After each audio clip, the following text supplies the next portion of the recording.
How to use templates in CapCut. So hello guys, in this quick tutorial video I will tell you how you guys can use templates in CapCut. So for that I will simply open CapCut. If you don't have CapCut, you guys can download it from Play Store. So I will open CapCut. Once you open CapCut, you guys will see Edit Templates Project Me. So simply click on Templates.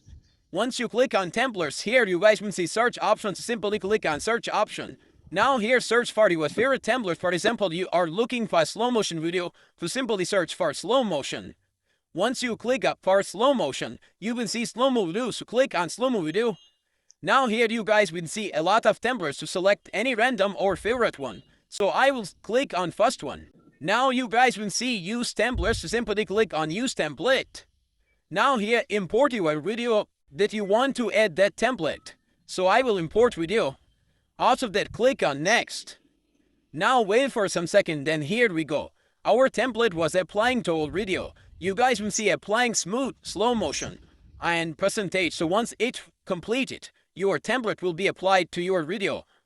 How you guys gonna export it for exportation? You guys will see on top right corner export option. So simply click on that. Once you click on that, your template video will be exported. That's how you guys can use it. Thanks for watching.